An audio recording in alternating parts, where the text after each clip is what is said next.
오늘 소개해드릴 사연은 한국에서 치료받은 치아 때문에 미국의 대학 병원에서 스타가 되었다는 미국 여성의 사연입니다. 안녕하세요. 저는 미국에 살고 있는 플로리아예요. 한국은 세계에서 가장 우수한 의료 기술을 보유하고 있다고 해도 과언이 아닙니다. 그 중에서도 서양인들이 깜짝 놀랄 정도로 높은 수준을 자랑하는 분야가 바로 치과인데요. 이번에 한국 여행 중 있었던 일 때문에 미국 대학 병원에서 주목을 받았던 재밌던 일화가 있었어요. 아마 다들 치과에서 치료를 받는다는 걸 떠올린다면 인상부터 쓸 거라고 믿어요. 치과 특유의 냄새도 싫고 치지직 거리는 소리도 왠지 모를 두려움이 생기게 만들기 때문이죠. 하지만 피할 수 없는 상황이 결국 온다면 가기 싫어도 가야 하는데요. 제가 그랬어요. 그것도 한국에서 말입니다. 어쩔 수 없는 상황이라 생각하고 한국에서 치과 진료를 받았지만 그게 미국 병원에서 화제가 될 줄은 꿈에도 몰랐죠. 한국에서 치료받은 치아를 구경하려고 병원 내 모든 의사들이 왔을 정도니까요. 진짜 말도 안 되는 일이 벌어졌다니까요. 사실 치아에 이상이 생겼다는 건 이미 알고 있었어요. 한국으로 여행을 계획할 때도 조금씩 통증이 있었다 사라지곤 했거든요. 하지만 별다르게 이상이 있을 거라고 믿고 싶지 않았어요. 통증이 계속 있는 것도 아니고 있다가 없어지고 또 괜찮은 날들이 며칠씩이나 지속되었기 때문입니다. 그렇게 전 한국 여행을 계획대로 진행했어요. 출국 전 치과 검진을 받고 가는 게 나을까 생각했지만 한 달 여행 동안 별다르게 큰 이상이 오지 않는다고 생각했어요. 지금까지도 그랬던 것처럼 말이에요. 다행히 한국 여행을 시작하면서 크게 이상을 느낀 건 아니었습니다. 걱정했던 것처럼 통증이 심했다면 빠르게 후회했을 테니까요. 하지만 생각했던 일은 생기고 말았어요. 70일 외 슬픈 예감은 항상 빗나가지 않는지 아주 작은 혹시나 했던 생각들이 눈앞에 펼쳐졌을 땐 이미 걷잡을 수 없다는 것도 너무나 슬펐습니다. 통증은 미국에서 견딜만 했던 수준을 뛰어넘었기 때문이에요. 한국 관광을 하고 음식을 먹거나 쇼핑을 하는 순간에도 욱신거림이 느껴졌어요. 그 전까지는 찬 음식 같은 자극이 가해지는 음식을 먹을 때만 이상을 느꼈거든요. 그래서 그런 음식을 피해서 괜찮을 줄 알았던 거죠. 그런데 한국에 와 일주일 정도 여행을 하고 있을 무렵부터 음식과 전혀 상관없이 치아에서 통증이 느껴졌어요. 욱신거림은 밤낮을 가리지 않았습니다. 그래서 더 이상 이대로 한국 여행을 지속하는데 무리가 있다고 판단했어요. 그렇다고 보름의 일정으로 한국에 왔는데 갑자기 다시 미국으로 돌아가는 것도 아니라는 생각을 하게 되었습니다. 직장인들이라면 공감하실 것 같아요. 1년 중 휴가는 큰 계획으로 잡은 일인데 고작 치아 때문에 일이 틀어지는 걸 원하는 사람은 없을 테니까요. 저 역시도 그랬고요. 그래서 안 되겠다는 생각에 한국에 있는 치과에 가기로 했습니다. 비용이 비쌀 거라는 건 예상했지만 괜찮았어요. 미국 내에서도 치과 진료 비용이 싼 편은 아니니까요. 다만 제가 지금 느끼는 고통이 멈췄으면 하는 소망이 가장 컸습니다. 빠르게 이 아픔이 사라지고 남은 한국 여행을 기분 좋게 마무리하고 싶었기 때문이죠. 그렇게 한국 치과에 첫 방문하게 되었습니다. 인터넷 검색을 통해 서울 시내에 영어 대화가 가능한 치과를 찾을 수 있었어요. 제가 한국어를 할 줄 아는 게 아니기 때문에 의료진이나 병원 관계자 중 누구라도 영어를 원활하게 했으면 하는 바람이 있었거든요. 혹시나 하는 마음으로 찾아봤는데 정말 있더라고요. 신기한 마음에 그중 한 곳에 들려 치료를 받게 되었습니다. 처음 방문하고 들은 이야기는 생각보다 충치가 깊숙한 곳까지 번졌다는 점이었어요. 진행 단계를 보면 3단계를 지나 4단계로 접어들고 있어서 조금만 늦었어도 발치가 불가피했을 거라고 말했죠. 그러면서 혹시라도 이러한 통증이 느껴진다면 이미 안쪽까지 치아가 썩었다는 신호라는 걸 알려줬어요. 통증이 느껴지는데 치과 진료를 받지 않는다면 신경치료도 아프게 하지만 결국 치아를 뽑는 상황이 생길 수 있다고 말입니다. 전 그동안 지나쳤던 순간들이 머릿속을 스쳐 지나갔어요. 조금만 더 일찍 왔더라도 관리는 더 수월했고 이렇게 아프지 않았을 텐데 하는 아쉬움이 들었거든요. 그래도 어쩔 수 없었죠. 그나마 발치가 아닌 충치를 걷어내고 충전재로 덮어 씌우는 방식으로 진행한다고 설명을 들었습니다. 영어로 소통이 가능해서 어떤 충전재를 사용하는지 선택할 수 있었어요. 과정 중 혹시라도 통증에 대한 두려움이 있다면 마취를 통해 편안한 상태에서 진행할 수 있다는 안내도 받을 수 있었습니다. 천만다행이라는 생각이 들었어요. 치과의 소리와 냄새에서 벗어날 수 있다니. 저는 당장이라도 해달라고 말했습니다. 하지만 조금 걱정도 들었어요. 충치 치료를 하는데 전신 마취까지 할 필요가 있을까 싶었거든요. 제 마음을 이해하는 듯한 표정으로 의사 선생님이 말했습니다. 전신 마취가 아니라 잠깐 잠을 유도하는 형식으로 얕은 잠을 자는 수준이라고요. 의식이 아예 없는 게 아니라 의사가 하는 말도 알아듣고 시키는 동작도 할 수 있으니 걱정 말라고 말입니다. 그제서야 안심이 되었어요. 그렇게 전 한국에서 치과 진료를 보게 되었습니다. 몇 번 더 방문했는데 갈 때마다 통증이 편안해지는 걸 느꼈어요. 처음엔 무섭다고 생각하고 가기 싫었는데 또 가다 보니 두려움보다 통증이 없어졌다는 사실에 아무렇지 않게 가게 되더라고요. 처음이 어렵지 가면 가는 건데 왜 이걸 못해서 한국에 여행 와서까지 이 고생인가 하는 생각도 들었습니다. 그렇게 다행히 아무 이상 없이 마무리되었어요. 신경치료도 잘 끝나서 음식을 씹거나 찬 음식을 먹어도 이상이 없었고 마무리된 모습을 거울을 통해 보여주셨는데 깔끔하게 다른 치아와 이질감 없이 완성된 것 같아 마음에 들었습니다. 그렇게 마무리하고 남은 한국 일정 여행도 잘 끝냈어요. 한국 여행은 다 좋았는데 제 기억 속 특히 치과 기억이 유독 떠오르는 건 아팠던 그 순간과 한국 치과에서 영어로 소통하며 진료를 받았던 경험으로 미국 내 대학 병원에서 스타가 되었기 때문입니다. 미국으로 돌아와 또다시 전 치통으로 고통스러울 수밖에 없었거든요. 물론 이번에는 한국에서 치료받았던 치아가 있던 반대 방향이었어요. 미국에 돌아와 직장 생활을 하며 다시 일상으로 복귀했어요.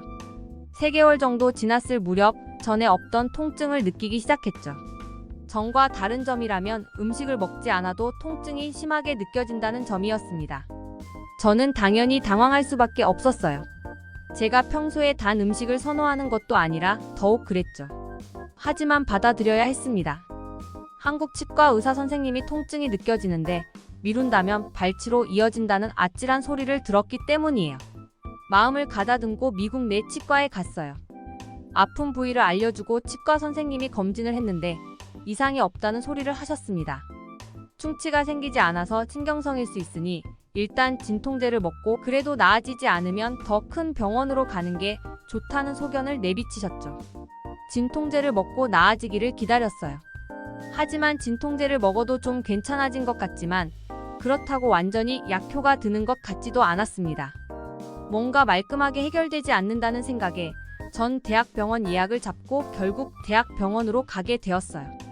한국 병원에서 진료를 받지 않았다면 아마 이상이 눈에 띄는 것도 아니고 약을 먹어도 듣지 않으니 신경성이라 생각하고 휴식을 취하며 지나쳤을 것 같아요. 하지만 한국 치과 선생님 말이 생각나면서 더 크게 병을 키우기 전에 확인해야겠다고 생각했죠. 그렇게 대학병원 치과를 예약하고 가게 되었답니다. 동네 병원에서 검진받았던 이야기를 전하며 입을 아하고 벌렸어요. 그런데 제가 말했던 치아 쪽이 아니라 다른 쪽에 관심을 두기 시작했습니다. 한국에서 치과 진료를 받았던 치아를 가르치며 담당 교수가 물었어요. 어디서 한 거냐고 말입니다. 전 당황스러웠어요. 그곳은 제가 아픈 부위도 아니고 한국에서 치료받고 아팠었다는 사실도 잊고 지냈었거든요. 그런데 그 치아를 가리키더라고요. 부끄러운 이야기지만 단 음식을 즐겨 먹지 않아도 치아 관리가 잘 안 되는지 아니면 유독 충치가 잘 생기는 치아인지 모르지만 한국에서 진료받은 치아 외에도 치료한 치아들이 몇 개 더 있었는데요. 이상하게 한국에서 치료받은 치아만 콕 찍어 말하더라고요. 그래서 전 한국에서 치료받았다고 짤막하게 답했습니다.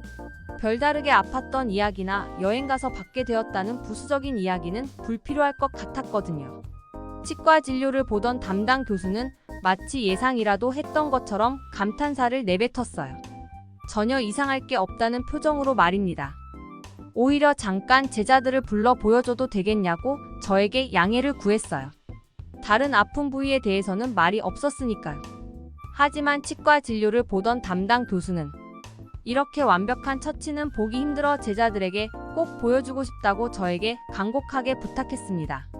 전 잘 이해할 수 없었지만 미국 대학병원의 담당 교수가 그렇게 말할 정도면 무언가 대단한 것이라는 생각이 들었어요.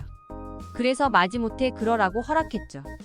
제가 알았다는 말을 하자마자 미국 대학병원 치과 진료를 보던 담당 교수는 옆에 있던 간호사에게 빨리 인턴들을 불러오라는 말을 전했어요.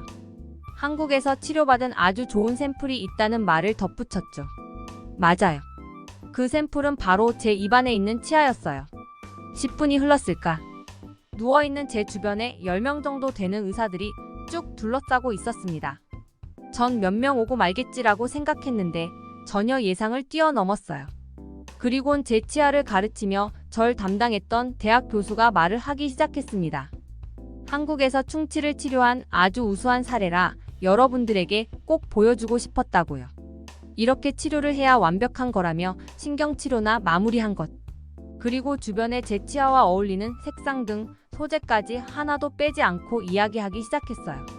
그리고 인턴으로 보이는 의사들이 하나둘씩 제 입 안쪽을 보며 심각한 표정으로 자세히 살피기 시작했죠. 전 졸지에 동물원에 있는 원숭이가 된 것 같았습니다. 한편으로는 한국에서 치료받은 게 그렇게 대단한가 싶으면서도 그걸 보겠다고. 이렇게 한 걸음에 달려온 미국 내 대학병원의 치과 의사들이 못 믿었기도 했어요. 이러면 다시 한국으로 가야 하는 거 아닌가 하는 생각이 들었으니까요. 제가 아프다고 진료를 보기 위해 왔는데 제 진료에 대한 검사를 하는 게 아닌 한국에서 진료받은 치아를 보고 견학을 하듯 논의하기 시작하니 솔직히 어이없더라고요. 근데 또 한편으로 그런 생각도 들었습니다. 이렇게 내가 보여준다면 미국 내 치과 진료 시스템도 조금 향상되는 건가 하는 생각 말이에요. 좋은 실력을 보고 좋다는 걸 알아낼 정도면 미국 대학병원 치과에서도 한국 의료 시스템을 따라 할 수 있는 수준을 키울 수 있는 게 아닐까 하는 기대도 하게 되었습니다. 그 정도로 미국 대학병원 치과에서 저는 아주 인기 스타로 급부상하게 되었어요. 인턴들이 돌아가고 담당 의사에게 감사하다는 인사를 받은 후 저는 엑스레이를 찍는 등 검사를 받았거든요. 그 와중에도 다른 교수들이 와서 한국에서 진료받은 치아를 구경할 수 있다는 소리를 들었습니다. 제가 아직 병원 내에 있다는 인턴들 소리에 치과 진료를 보던 다른 교수님들도 오셔서 구경하고 싶다는 말을 했을 정도니까요.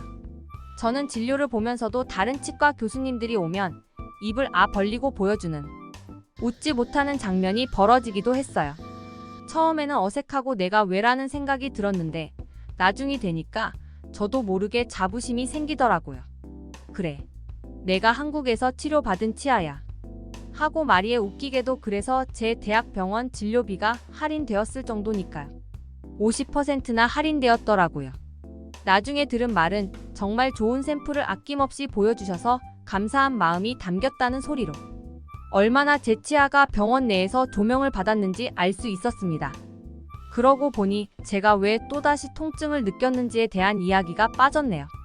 뒤늦게 사랑니가 나기 시작해서였어요. 사랑니가 겉으로 나왔다면 눈에 띄니까 알 수 있었는데 턱 안쪽에서 나기 때문에 겉으로 드러나지 않아 다른 치아는 이상 없으니 문제가 없어 보였더라고요. 하지만 엑스레이를 찍어 사랑니의 존재를 알 수 있었죠. 다른 치아를 밀면서 나는 바람에 통증을 느꼈던 거고 진통제를 먹어도 통증이 온전히 사라지지 못했던 거예요. 염증이나 다른 원인이 있던 건 아니었으니까요. 그래서 결과를 알고 다시 병원 예약을 하고 매복된 사랑니를 발치하는 수술 일정을 잡았습니다. 수술을 하는 도중에도 나중에 들은 말론 많은 의사 선생님들이 수술실에서 수술 보조를 하겠다고 자처했다고 해요. 매복된 사랑니라의 발치가 어려운 게 아니라 제 한국에서 치료받았던 치아를 다시 보고 싶은 마음에 수술 보조를 자처한 의사 선생님들이 있었다고 말입니다. 그래서 보통 수술할 때 보조는 인턴이나 간호사가 하는데 제 수술에는 의사들이 했다는 웃지 못할 장면들도 연출되었다는 소리가 들렸어요. 물론 제가 확인할 수 있는 사실은 아니니 진짜다 가짜다 말할 순 없죠.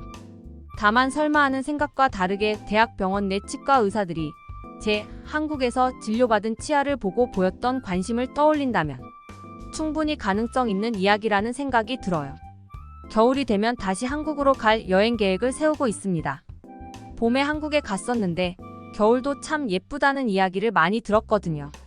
한국으로 가면 치아 검진을 제대로 받아볼 생각이에요. 한국에서 진료받은 것 이외 3개가 더 있는데 이번 기회에 아예 한국식으로 다시 재정비를 받으려고요. 처음 한국 여행 갔을 때 한국 치과에 갔던 기억은 왜 여행 와서 이 고생을 하지 였거든요.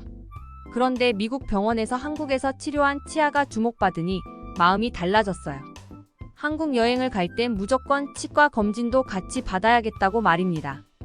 한국에서 치과 치료를 받았던 경험이 미국의 대학 병원에서 화제가 되어 웃음을 자아낼 정도로 재미난 경험을 했는데요. 이 미국 여성은 미국 치과 의사들의 반응 때문에 자신이 한국에서 얼마나 수준 높은 치료를 받았는지를 피부로 직접 느낄 수 있었습니다. 이렇듯 한국의 치과 의료 서비스는 전 세계적으로 인정받고 있는데요. 특히 한국인 치과 의사들은 다른 나라에 비해 뛰어난 손기술을 갖고 있다고 합니다. 아무래도 어렸을 때부터 젓가락을 사용하는 우리의 문화 때문에 서양인에 비해 손기술이 좀 더 정교하고 정확한 것 같은데요. 앞으로도 한국의 치과 의료 시스템이 더욱 발전하고 개선되어 한국의 뛰어남을 세계에 알리는 계기가 되어 주었으면 좋겠네요. 듣기 주셔서 감사합니다. 오늘의 영상은 이게 전부입니다. 모두가 건강하길 바랍니다.